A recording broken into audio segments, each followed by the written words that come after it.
Hi friends, कैसे हो आप सब लोग। तो स्वागत है फिर से पार्ट 2 में।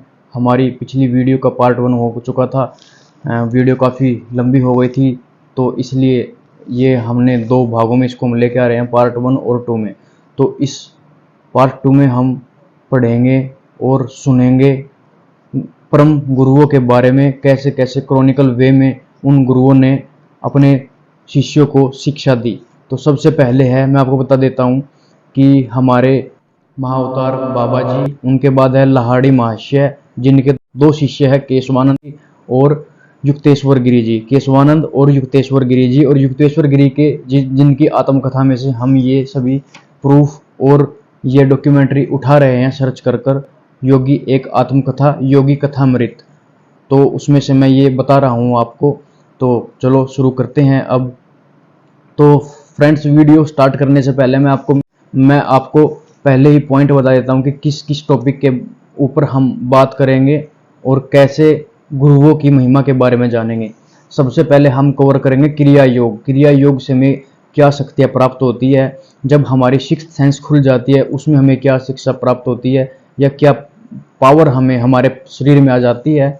और दूसरा हम बताएंगे, बिना गुरु के हम क्रिया योग या कुछ भी शिक्षा नहीं सीख सकते, और कैसे क्रिया योग द्वारा ये जो गुरु थे एक किसी के भी मन में आ सकते थे, जा सकते थे, अपनी इच्छा अनुसार शरीर बदल सकते थे और एक स्थान से दूसरे स्थान पहुंचकर बातें कर सकते थे। तो फ्रेंड्स, आपको ये सुनने में थोड़ा अटपटा लग रहा होगा, लेकिन ये सभी चीजें लिखी हुई है। तो ये बोलते हैं ना कि सुनी अनसुने किस्से, अनसुने किस्सों में ये कवर होती है। इसका तभी पता लगता है जब हम खुद के ऊपर इसको प्रैक्टिस करते हैं बाय क्रिया योग। दोबारा आ गया कि क्रिया योग। आपको एक और बात बता देता हूँ, इस योगी आत्मकथा में लिखा हुआ है, हिंदू धर्म में मनुष्य को ध्यान जरूर करना चाहिए, और ध्यान के द्वारा ही हम आत्मा से परमात्मा को जान सकते हैं और परमात्मा को पा सकते हैं। नहीं तो ऐसी कोई भी प्रक्रिया नहीं है कि हम परमात्मा को जान सके।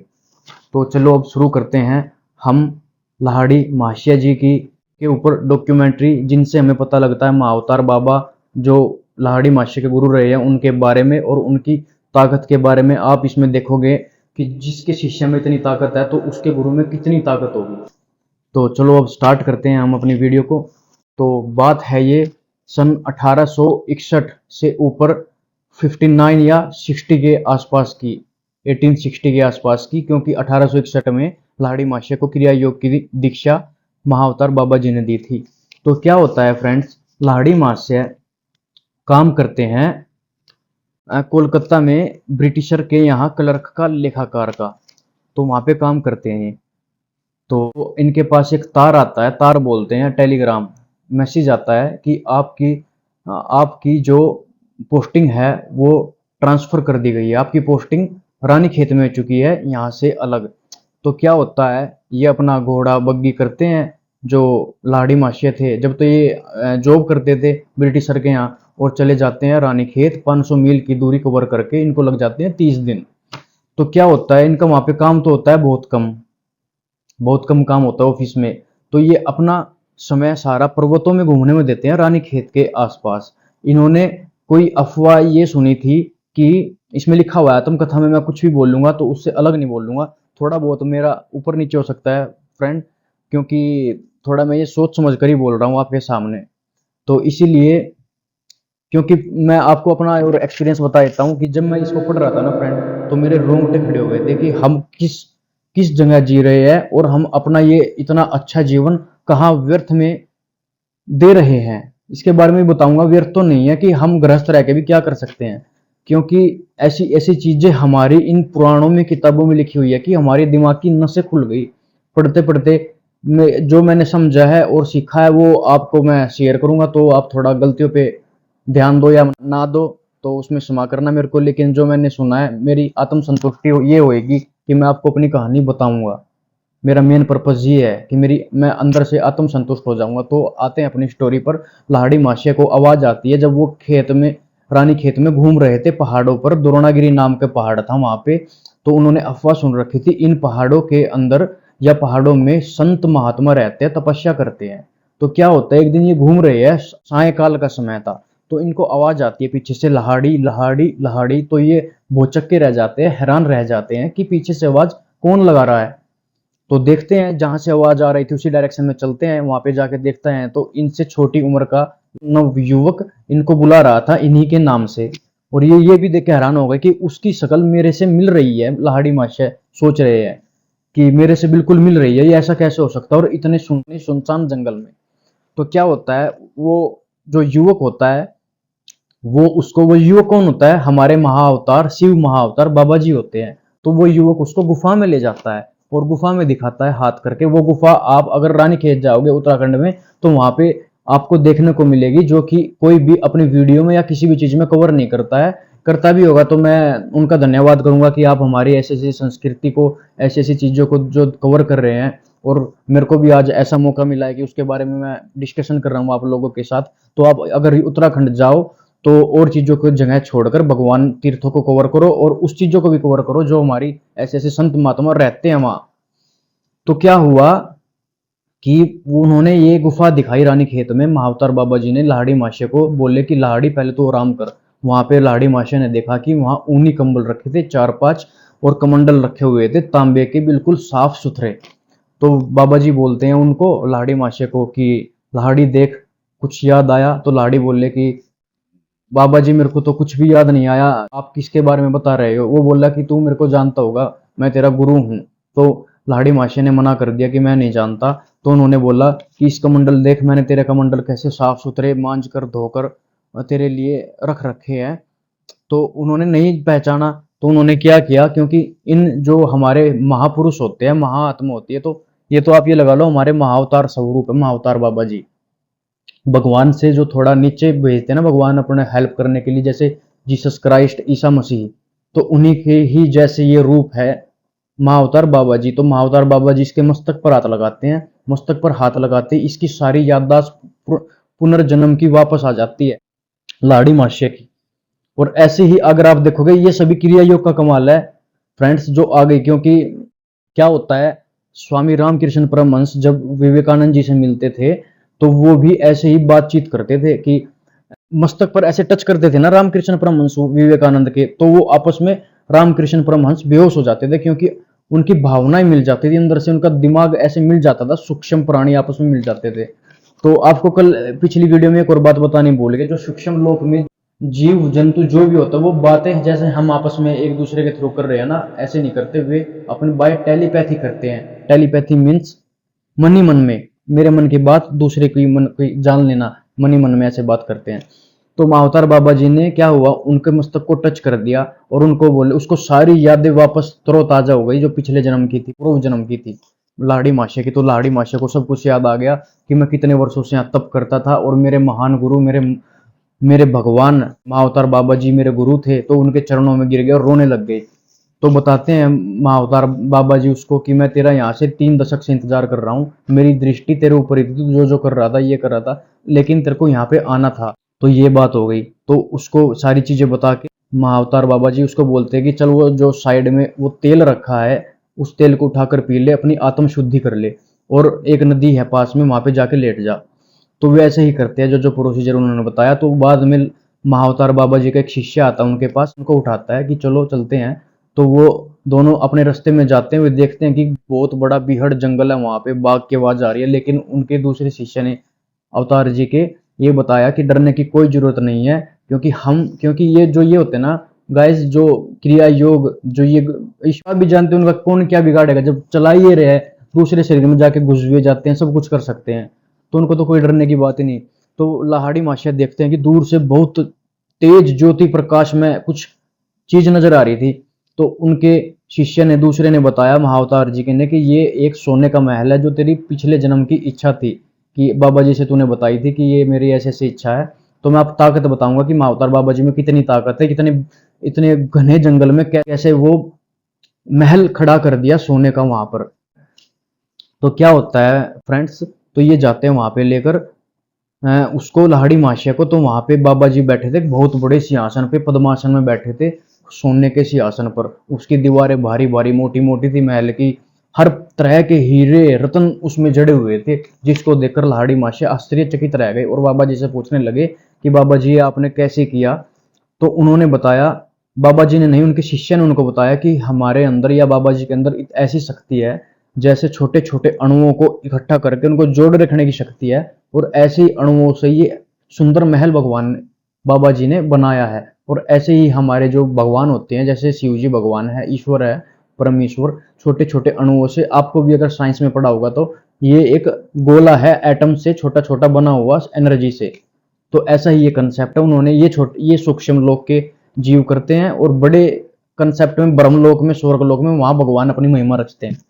तो क्या होता है फ्रेंड, तो उन्होंने बताया कि बेटा ये आपकी पिछले जन्म की इच्छा थी कि सोने का महल देखना है, तो आपके ये पूर्व जन्मों का फल है या कर्म है, ताकि तू उस बंधन में नहीं रह सके, इसीलिए मैंने ये अब खड़ा कर दिया तेरे लिए। तो एक खाली बर्तन रखा हुआ मिला था, महाअवतार बाबा जी समझ गए थे कि ये थोड़े भूखे हैं, तो खाली बर्तन में उन्होंने वहां पे जो खाने की चीज होती है, पूड़ी सब्जी रसदार, सारी वहां पे भर दी, और वो खा रहे थे उठा उठा के, लेकिन वो खत्म नहीं हो रही थी। तो उन्होंने खाना खा लिया, पानी पीने की तलब लगी, इधर उधर घूमने लगे, बाबा जी ने उन्हीं के अंदर पानी भर दिया वे हटाकर। आप ताकत देखो, ये कुछ भी नहीं है, सारी कुछ आत्मकथा में लिखा हुआ है फ्रेंड्स, मैं अपने ओर से कुछ नहीं बोल रहा।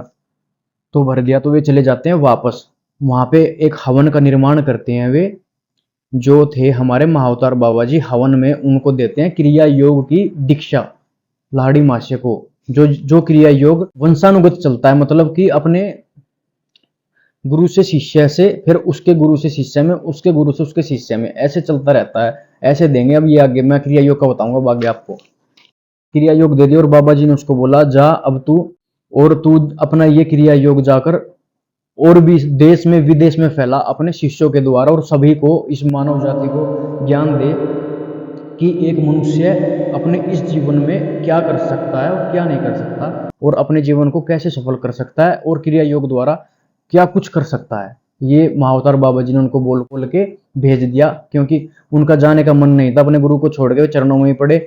लेकिन बाबा जी ने उनको बोला कि बाह्य वैराग्य से कुछ नहीं होगा, क्योंकि ये जन्म तेरा गृहस्थ जीवन का है, तो वो गृहस्थ जीवन के लिए जा, तू भेज दिया। उनको समझाया कि बाह्य वैराग्य ही सब कुछ नहीं होता, सब कुछ संन्यास लेकर सबसे बड़ी चीज होती है अपना आत्म वैराग्य। अगर जिस व्यक्ति के अंदर काम वासना नहीं होती, कुछ भी गंदी चीजें नहीं होती, आत्म वैराग्य, जिसकी निष्ठा हो, एकदम निष्ठा हो घोर, कि हाँ भाई मेरे को ये करना ही है और मेरे को ये क्रिया सीखनी ही है, वो ही वैराग्य प्राप्त कर सकता है, क्रिया योग सीख सकता है, और फिर अपने इस शरीर को छोड़कर सूक्ष्म शरीर में कैसे जा सकता है, स्थूल शरीर को छोड़कर।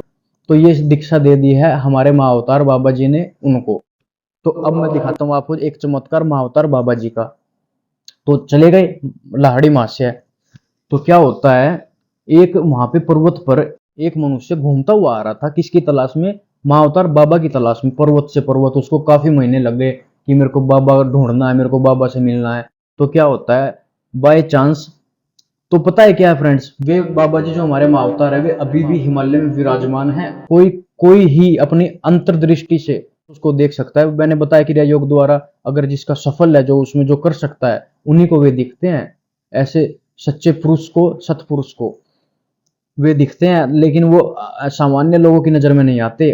तो इसमें लिखा हुआ है कि बाबा जी ना एक जगह पे कभी भी नहीं रहते वे। तो वे क्या बोलते हैं जब भी इधर उधर अपनी जगह बदलते हैं, डेरा डंडा उठा लो, डेरा डंडा उठा लो, ऐसे जगह बदलते हैं। तो लाहड़ी मास्या को विदा देकर वे चले गए दूसरे पर्वत पर। वहां पे मिल गया उनको वो व्यक्ति। तो वो व्यक्ति आके रोने लगा, गिड़गिड़ाने लगा। वो पहचान गया बाबा जी को कि बाबा जी मेरे को अपना शिष्य बना लो, मैं आपका शिष्य बनना चाहता हूँ और आप मेरे गुरु बनो। तो बाबा जी ने मना कर दिया, उसकी एक नहीं सुनी, इग्नोर करा, उसकी तरफ देखा भी नहीं। तो उसने क्या बोला, वहां पे गए पहाड़ के नीचे, मतलब नीचे खाई थी, ऊपर पहाड़ था काफी। तो बोला वहां जाके कि बाबा जी मैं यहाँ से कूद जाऊंगा अगर आपने मेरे को शिष्य नहीं बनाया। तो बाबा जी ने उसकी तरफ देखा और बोला कि जा कूद जा यहाँ से। तो वो क्या करता है कि वो वहां से नीचे कूद जाता है वो व्यक्ति। असली की कहानी है, बिल्कुल असली की। जो ये कहानी लाहड़ी मास्या युक्तेश्वर गिरी को बता रहे हैं, और युक्तेश्वर गिरी परमहंस को बता रहे हैं ये कहानी, और परमहंस यहाँ बता रहे हैं और मैं आपको बता रहा हूँ। ऐसे चलती जाती है चीज। तो क्या होता है, वो आदमी वहां से गिर गया नीचे। तो नीचे गिर गया तो महाअवतार बाबा जी ने उन शिष्यों को देखा। वे शिष्य थोड़े हक बका गए, बोले कि बाबा जी आपने ये क्या कर दिया ऐसे। तो बोले कि एक काम करें, उसको उठा के लेके आओ नीचे जाके। वे उठा के लेके आते हैं लाहड़ी उस व्यक्ति को ऊपर। तो क्या होता है फ्रेंड्स, आप चौंक जाओगे कि देख के इतने अभी भी कितनी ताकत है। ऐसे ऐसे महान पुरुष हमारे इस धरती पर रहते हैं, क्योंकि महाअवतार बाबा जी को वरदान मिला हुआ है, जब तक ये धरती रहेगी, सृष्टि रहेगी, तू यहाँ पे रह के सबकी मदद करेगा और क्रिया योग को अच्छे अच्छे क्रम, ये सभी सत्कर्म फैलाएगा यहाँ पे अपने इस धरती पर, ईस्ट से वेस्ट की तरफ भी। क्योंकि अगर जो व्यक्ति ये सब कुछ इनमें निपुण हो जाता है तो उसका सब चीजों पर कंट्रोल हो जाता है। ये ईसा मसीह से भी मिलते हैं और बात करते हैं, इन्हीं के जैसे ही दोनों, ये आपस में एक जैसे है, ये समझ लो फ्रेंड्स। आप इसके बारे में आप गूगल पे भी सर्च कर सकते हो। तो क्या होता है, उस आदमी को उठा के ले आते हैं वे, जो बाबा की तलाश में आया था शिष्य बनने के लिए। बाबा जी उसके ऊपर बस टच कर मस्तक पर, तो वो एकदम जिंदा खड़ा हो जाता है। आप ताकत देखो कितनी है हमारे गुरुओं में। जिंदा खड़ा होकर भगवान उसको बोलते हैं, माँ अवतार बाबा जी, कि अब तू अपने देह को त्याग दिया है, लेकिन अब तू मेरा शिष्य बन चुका है, और अब तू स्थूल शरीर भी प्राप्त कर सकता है और सूक्ष्म भी। अब तू मेरा शिष्य बन गया। त्यागने की चीज देखकर मैं तेरे से प्रसन्न हो गया हूँ, तो अपने साथ शामिल कर लिया। एक किस्सा ये हो गया, लहाड़ी मास्य जब रानी खेत से जाता है, कोलकाता में वापस चला जाता है लहाड़ी महाशय, जहाँ पे उसकी पहले पोस्टिंग थी, अपने घर चला जाता है वापस लहाड़ी महाशय। तो वहां पे क्या होता है, ये सब तो कराया था उसने। क्या बोलते हैं, जैसे जब लाड़ी माँ से पहले वहां पे मिलते हैं ना द्रोणगिरी पर्वत पर बाबा जी से, तो बाबा जी बोलते हैं कि तेरी नौकरी ने तुझे यानी बुलाया, तूने अपनी नौकरी को यहाँ पर बुलाया है, और ये सब मैंने किया है उनके मन में जाकर। जो अंग्रेज थे, जो ब्रिटिशर थे, उनके मन को रोककर मैंने किया। वे बोलते हैं इंग्लिश में, जैसे अ post was brought for you, not you brought for post. तो ये बोलते हैं उसको, लाड़ी माशिया को, जिसको सुनकर वो हैरान रह जाते हैं कि बाबा जी को इंग्लिश भी पता है, जैसे डिट्टो वेस्टर्न कल्चर जैसी। तो क्या होता है, वापस आते हैं अपने वहीं पे जहां हम थे। तो वहां पे अंग्रेज वापस देखते हैं कि, बोलते हैं उसको कि गलती से तेरा ट्रांसफर वहां हो गया था, करना किसी और का था लेकिन तेरा कर दिया। तो फिर बाद में इसका पता नहीं लगता, जब भी बाबा जी के पास रहता है इसका किसी को नहीं पता लगता। सब सोचते हैं कि ये वहां पे गुम हो चुका है पहाड़ों में। तो इसके फ्रेंड्स वगैरह से पूछते हैं तू कहाँ चला गया था, कहाँ रहने लग गया था, क्योंकि ये डिनर कर रहे थे एक रूम में। तो क्या होता है, ये बताने लग गया, क्योंकि बाबा ने तो बोला था इसको कि सब में जाके बता। तो ये अपने प्रभाव में बह गया कि ये चीजें बताने की नहीं होती, इसमें लिखा हुआ है, लास्ट टाइम बताऊंगा मैं आपको। तो ये बता देता हूँ उनको कि मेरी ऐसे ऐसे मुलाकात हुई, ऐसे ऐसे दिव्य संत से मिला, मेरे को क्रिया योग की दीक्षा दी, और वे अपना शरीर बदल कर आ सकते हैं, कुछ भी कर सकते हैं, यहाँ भी प्रकट हो सकते हैं। तो उसके फ्रेंड हंसने लग गए कि भाई तू ये कोई सम्मोहन क्रिया कर रहा है, जो तू बता रहा है ऐसा कुछ नहीं होता। तो वो बोला कि अच्छा नहीं होता। तो बाबा जी ने उसको एक वरदान दिया था, एक बोला था कि तू मेरे को जहां भी बुलाएगा मैं वहां पे आ जाऊंगा। तो क्या होता है, ये बुलाता है, याद करता है बाबा जी, तो सभी फ्रेंड्स को अपने बाहर कर देता है रूम से, बोलता है कि बाद में आना जब मैं तुमको बुलाऊं दिखाने के लिए मावतार बाबा जी को। बाबा जी को ये मन से बाबा जी को बुलाता है। बाबा जी आ जाते हैं। बाबा जी इससे पहले ही जान जाते हैं इसने मेरे को क्यों बुलाया। बाबा जी इसको कठोर दृष्टि से देखते हैं और कहते हैं, मैंने तेरे को ये करने के लिए ये दीक्षा नहीं दिया कि तू सबको ये बताए कि मैं आ सकता हूँ, या ऐसे ऐसे महान संत है। ये जो इसको जिसको इसकी जरूरत है इन चीजों की, ज्ञान की, केवल उनको ही ये देनी है।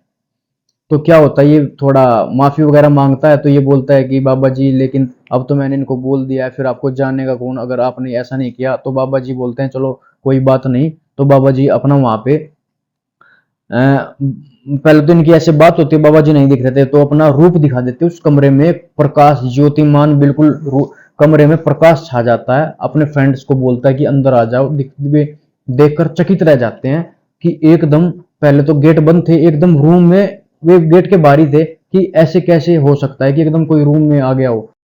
तो उनमें से एक फ्रेंड हंस पड़ा उनका, तो बोला कोई ये सम्मोहन क्रिया है वापस, ऐसा नहीं होता। तो वो बोला, बाबा जी, मावतार बाबा जी बोले कि एक बार आकर मेरे को टच कर। तो उसका फ्रेंड जाके टच करता उसको, तो देखता है कि वही रक्त मांस का शरीर उनके सामने खड़ा था। फिर बोलते जाओ जाकर हलवा लेके आओ, दिखाने के लिए कि हाँ भाई इतनी ताकत है क्रिया योग में और गुरु में। तो हलवा भी खाते हैं उनका। तो वहीं पे ही साष्टांग प्रणाम बाबा के करके वे चरणों में करने लगते हैं साष्टांग प्रणाम। तो इससे आप जान सकते हैं कि कैसे वो महान सिद्ध पुरुष एक बंद कमरे में कैसे आगे दर्शन दिए। आप ताकत देखो कैसे कैसे हमारे सिद्ध पुरुष है, जो अनकवर्ड डॉक्यूमेंट्री रहती है जिनकी। तो एक स्टोरी ये हो गई। तो क्या होता है, एक बार लाड़ी महाशय इलाहाबाद में कुंभ के मेले में जाते हैं। कुंभ के मेले में जाकर देखते हैं एक बरगद के पेड़ के नीचे एक योगी भस्म लगाए बैठा था, तो वो सोचते हैं कि कैसे भाई है अपना वैराग्य कर रहा है, ज्ञान तो होगा नहीं, कोई विज्ञानी अज्ञानी पुरुष ऐसे भस्म लगा के बैठ जाता है। तो वहां पे देखा कि महाअवतार बाबा जी उस योगी का काम कर रहे थे, उस योगी के बर्तन मांज रहे थे, और मुस्कुरा कर कहते हैं, लाहड़ी महाशय उनकी तरफ देखते हैं और कहते हैं बाबा जी आप यहाँ पर कैसे। तो वे हंस के मुस्कुराते हैं और बोलते हैं कि मैं इन योगी के बर्तन साफ कर रहा हूँ, फिर इनके बाद खाना पकाऊंगा। तो ये सब स्थिति देखकर वे समझ जाते हैं कि इस मतलब बाबा जी ने इनका अहंकार उतारा है कि कभी भी हमें अहंकार नहीं करना चाहिए किसी भी योगी सिद्ध पुरुष का, क्योंकि ये ठीक नहीं होता। तो अब मैं बताता हूँ बाबा जी का ही कि उनके गुरु ने उनको क्रिया योग द्वारा कितनी दीक्षा दे दी कि बाबा जी इतने ऐसे मुकाम पर जाके पहुंच गए कि वे कुछ भी कर सकते हैं। तो बताता हूँ मैं बाबा उनके गुरु की तो मैंने बता दी कि जब गुरु ही ऐसा है तो चेला भी देखो, चेले के भी अब किससे सुनो क्या होता है।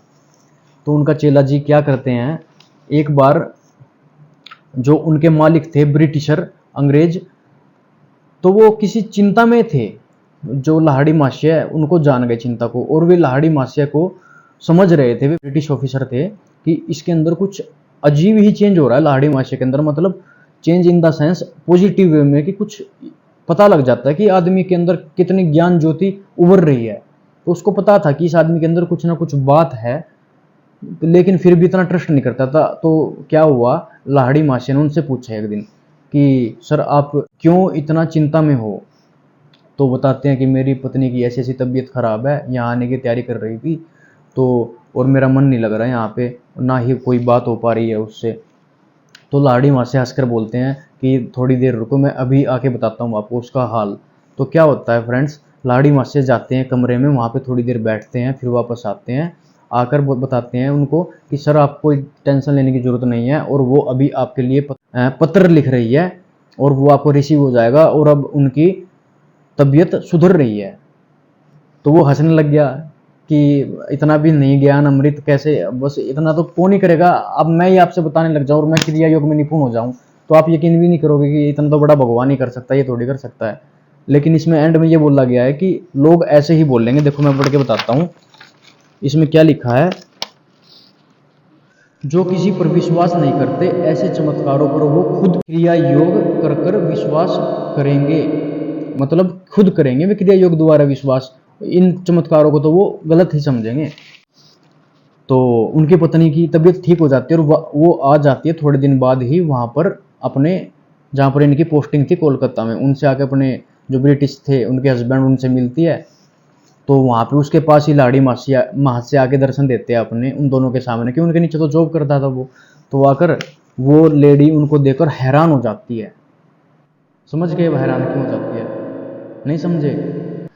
हैरान इसलिए हो जाती है कि जिसका चेहरा वो इंडिया में देखा वही चेहरा उसने 30 दिन पहले अमेरिका में देखा था, जो उसके एकदम प्रकाश रूप में प्रकट हुआ था, जो उसके सर पर हाथ फेर रहा था और बोल रहा था कि डरने की कोई बात नहीं, अब तुम्हारी तबीयत ठीक हो जाएगी और जल्दी ही तुम अपने पति से मिलोगी।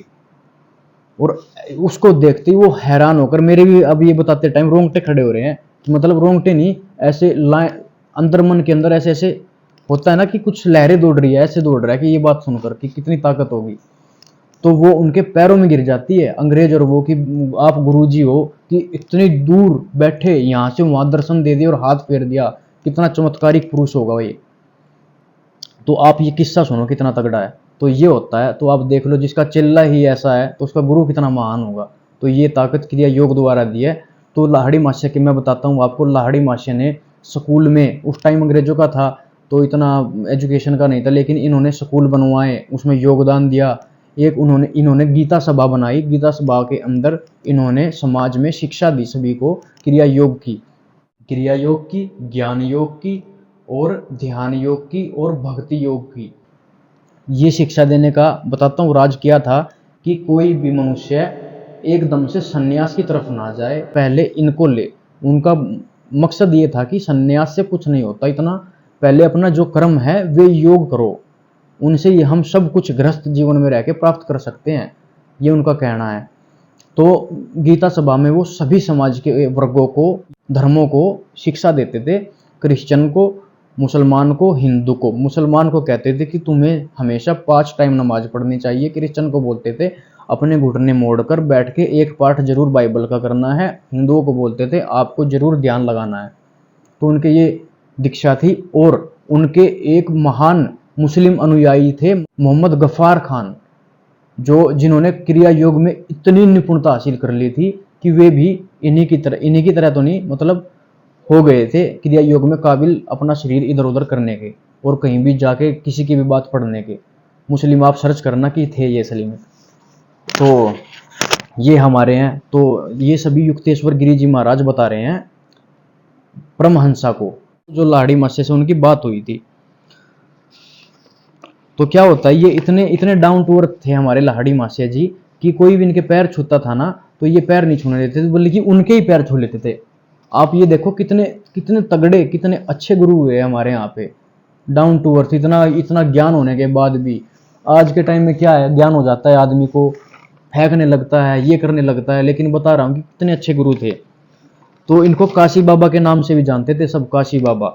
तो ये क्या बोलते हैं कि जो भी क्रिया योग करता है, जो भी मनुष्य है और इनको याद करता है, तो उनको ये देखते रहते हैं। और आप इनकी एक और ताकत का आप अंदाजा लगाइए। क्या हुआ, एक दिन जापान के समुद्र में, जापान जिसमें क्रिया योग भी करते थे, इनके भक्त थे, उस समुद्री जहाज में जापान की तरफ जा रहा था वो, वहाँ वो डूब रहा था, पानी में डूब रहा था।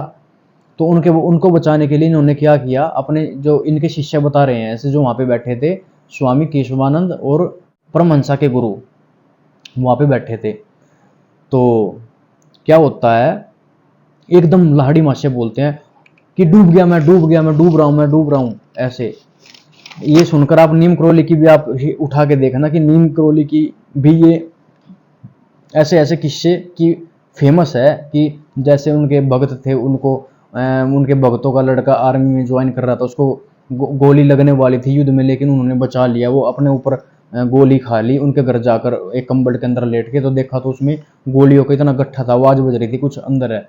तो उनका सारा दोष अपने ऊपर ले लिया। तो ऐसा था ये।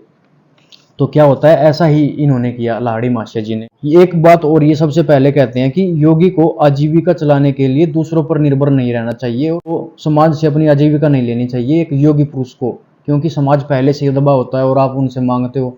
तो ये बोलते हैं अपना खुद ही करे जो करना है, और अपने घर रह के क्रिया योग द्वारा आप कर सकते हैं जो करना चाहते हो। तो क्या होता है, फिर लाहड़ी मास्टर का आ जाता है टाइम अपना समाधि लेने का, क्योंकि ऊपर से बाबा जी का संदेश आ जाता है। तो युक्तेश्वर गिरी उनके द्वारा, क्योंकि युक्तेश्वर गिरी की भी भेंट होती है हमारे महाअवतार बाबा जी के साथ कुंभ मेले में। लाहड़ी मास्टर ने उनको बोला था कि कुंभ मेले में जाकर बाबा जी से मिलो। तो वहाँ पे जाके जाते हैं युक्तेश्वर गिरी जी महाराज, वहाँ पे देखते हैं बाबा जी कहाँ हैं, बाबा जी कहाँ हैं। लेकिन बाबा जी बैठे थे एक बरगद के पेड़ के नीचे, वहीं पे उनके दर्शन हुए। तो उन्होंने बोला कि तेरे पास एक ऐसा संत शिष्य आएगा जिसको तू वहाँ पर भेजिए वेस्टर्न कल्चर में अपने ये धर्म क्रिया योग सिखाने के लिए, क्योंकि वहाँ अमेरिका में ऐसे ऐसे अनुयायी हैं मेरे जो इसके काबिल है, योग्य है, जो मैं अपनी दृष्टि से देख रहा हूँ। बाबा जी बोलते हैं युक्तेश्वर गिरी को। और युक्तेश्वर गिरी का वो कौन शिष्य होता है, ये आप कमेंट में मेरे को बताए कि किसके लिए इन्होंने बोला है। कि फिर वो जाता है बाद में वहाँ पे सभी अमेरिकन में, वहाँ पे रहता है वो 15 साल, वहाँ के लोगों को सिखाता है क्रिया योग और शिक्षा देता है हमारे यहाँ की। तो युक्तेश्वर गिरी को बोलता है कि लाहड़ी मास्टर को जाकर बोल देना कि बाबा जी याद कर रहे थे। तो वो आके बाबा जी, लाहड़ी मास्टर को तो पता लग जाता है कि ऐसे ऐसे बात हुई है इनकी, क्योंकि क्रिया योग था, पता है मन की बात आपस में, ये किसी के भी मन की बात जान सकते थे, आपस में ऐसी बात करते थे, क्योंकि सूक्ष्म प्राणी बन गए करके क्रिया योग। तो आके बताने लगे तो वे समझ गए कि बाबा जी अब इसको देह त्याग करने के बोल रहे हैं। तो क्या होता है, थोड़े दिन बाद वे अब किस्सा सुनता है योगी परमहंसा केशवानंद जी के मुंह से, क्योंकि केशवानंद जी भी लाहड़ी मास्टर के काफी अच्छे भक्त थे या शिष्य थे, जैसे युक्तेश्वर गिरी जी थे। तो केशवानंद जी बताते हैं कि मैं जब बाबा जी के देह त्यागने से 3-4 दिन पहले मैं था मुंबई में। तो मुंबई में था तो वहाँ पे बाबा जी उनके सामने रूम में आ गए, एकदम प्रकाश ज्योति में आकर उनको बोला, केशवानंद जल्दी से तू मेरे पास आ जा, घर बनारस, तो मैं तेरे से मिलना चाहता हूँ। तो ये संदेश देके चले गए। केशवानंद जी जाके देखते हैं तो पूछते हैं कि बाबा जी वहाँ पे गीता का उपदेश दे रहे थे, फिर वहाँ समाधि ले लेते हुए, क्योंकि बुला रहे थे अपने परम शिष्य को अपने पास, वो समाधि ले लेते हैं और फिर वहाँ से वे विदा ले लेते हैं। समाधि से पहले उनके कमर पे फोड़ा निकला हुआ था बाबा जी की। तो शिष्य ने पूछा कि इसमें चीरा लगवा लो। शिष्य ने बोला कि ठीक करा लो चीरा लगवा के। तो बोला नहीं, ये तुम ही किसी के शिष्य क्या कोई पाप है या कोई किसी के कर्म का फल है जो मैं अपने ऊपर सह रहा हूँ, ये उसका फल है, ये कोई ऐसे नहीं हुआ है। तो तुम्हारा जो दुख है वो मैंने अपने ऊपर ले लिया है। तो ऐसे हमारे महान गुरु लाहिड़ी महाशय जी थे। तो फ्रेंड्स, आपको अब ये पता लग गया होगा कि क्रिया योग में कितनी ताकत है और गुरु में कितनी ताकत होती है, और गुरु के द्वारा हम क्या कर सकते हैं और क्या सीख सकते हैं। और ऐसी डॉक्यूमेंट्री मैंने आज आपके सामने कवर की है जो अनकवर्ड थी, जो काफ़ी कम लोग ही इसको यूट्यूब पर डालते हैं। Thank you for watching. और अगर आपको ये अच्छी लगी हो तो पार्ट 3 फिर उसके लिए आप कमेंट करना। एक और कहानी ऐसी इतनी ज़बरदस्त है, मैं आपको सुनाऊंगा तो आप सुनकर हैरान रह जाओगे कि ऐसे ऐसे वो है हमारे महाअवतार बाबा जी की आनंदमयी बहन के ऊपर। आनंदमयी बहन, माता जी आनंदमयी बहन, उसकी भी अलग ही चमत्कार है। वो मैं पार्ट 3 में लेके आऊँगा क्योंकि हमारी वीडियो हो गई है काफ़ी लंबी। तो thank you for watching friends.